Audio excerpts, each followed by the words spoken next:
நீங்க கம்ப்ளைண்ட் கொடுங்க மேடம். என் குழந்தைக்கு உடம்பு சரியில்லை, நான் வந்து உங்ககிட்ட ஒரு கேட்கறேன். உங்க ஹாஸ்பிட்டல் இன்ஜெக்ஷன் போட்டு உங்க ஹாஸ்பிட்டல் டேப்லெட் போட்டிருக்காங்க. நீங்க என்ன கேட்க எப்படி இங்க போறாங்கன்னா உங்களுடைய ஹாஸ்பிட்டல் இருக்கிறத நீங்க எப்படி நீங்க அலோட் பண்றீங்க? ஹவரா வெயிட் பண்றோம். 10 மணிக்கு வரீங்க, ஸ்கூலுக்கு போற புள்ள 9 மணில இருந்து வெயிட் பண்றாங்க. ஓ சரி சரி. ஏங்க அதுக்கு மூடிட்டு கம்மெல்லாம் இருக்க வேண்டிய வார்த்தைலாம் நீங்க பேச வேண்டாம், புரியுதுங்களா? என்ன பேசுறீங்க? ஒரு குழந்தைக்கு வெயிட் பண்ணி உங்களுக்கு பார்த்தனா நீங்க வந்து உங்களுக்கு அறிவு இருக்கா கேக்குறீங்க? எங்க வேணா போய் சொல்லுங்க, யாரு என்ன கம்ப்ளைண்ட் பண்ணீங்கன்னு சொல்றீங்க. இதுதான் நீங்க பேசுறதா? என் மேல போடுங்கன்றேன். ஏன் பல்கர வார்த்தை விடுறீங்க, ராங்க வார்த்தை விடுறீங்க? என் சீட்ல நீங்க வேணா உட்காந்து பாருங்கன்றீங்க. இதுதான் ஒரு ஹாஸ்பிட்டல் சொல்றதா?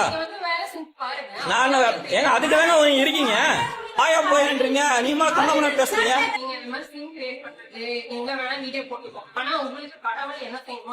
கடவுள்ல கொஞ்ச முன்னாடி தான் கம்ப்ளைண்ட் கொடுக்க போறேன் நீங்க ஸ்டேஷன்ல. ஒரு பொதுவான சோஷியல் சர்வீஸ் பண்ணும்போது அதனுடைய மதிப்பை கொடுங்க.